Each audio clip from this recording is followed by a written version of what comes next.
بہت ہی حوصلہ افزا آیت ہے۔ قل یا عبادی الذین اسرفوا علی انفسہم، میرے حبیب میرے ان بندوں سے کہہ دیجئے جو اپنی جانوں پر ظلم کیے بیٹھے ہیں، لا تقنطوا من رحمت اللہ، کہ وہ اللہ کی رحمت سے نا امید نہ ہوں۔ ان اللہ یغفر الذنوب جمیعا، بے شک اللہ ان کے سارے گناہ معاف فرما دے گا۔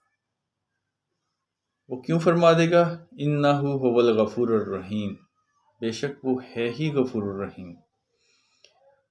میرے حبیب میرے ان بندوں سے کہہ دیجئے جو اپنی جانوں پر ظلم کیے بیٹھے ہیں کہ وہ اللہ کی رحمت سے نا امید نہ ہوں، اللہ ان کے سارے گناہ بخش دے گا، معاف فرما دے گا،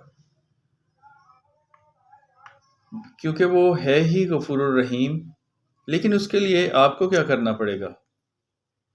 آپ وَأَنِيبُوا إِلَىٰ رَبِّكَ وَأَسْلِمُوا لَهُ، اور جھک پڑو اپنے رب کی طرف اور سر تسلیم خم کر لو۔ من قبل، اس سے پہلے کہ یاتکم العذاب، اس سے پہلے کہ کوئی عذاب آ لے، ثم لا تنصرون، اور پھر تم مدد نہیں کیے جاؤ گے۔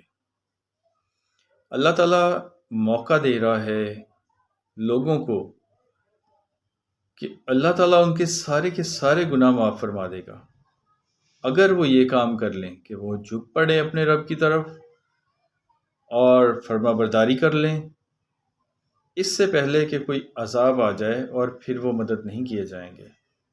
اللہ تعالیٰ کا دو ٹوک فیصلہ ہے کہ جو لوگ ایمان نہیں لائیں گے، توبہ نہیں کریں گے، فرما برداری نہیں کریں گے، ان کے لیے معافی نہیں ہے، اور معافی زندگی میں ہی ہے۔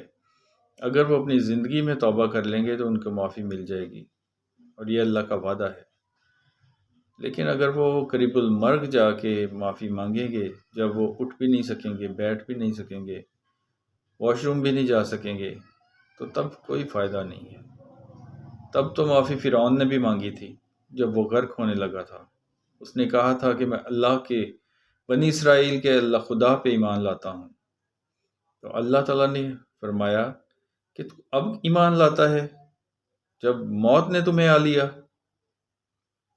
تو ناظرین، معافی ملے گی ضرور اگر انسان اپنی ہوش مندی میں چلتے پھرتے اپنی صحت مندی کے ساتھ معافی مانگے اور اللہ تعالیٰ کے احکامات کے اوپر زندگی گزارے اور اپنی اصلاح کرے، تو اللہ تعالیٰ ضرور معاف فرمائے گا۔ جزاک اللہ۔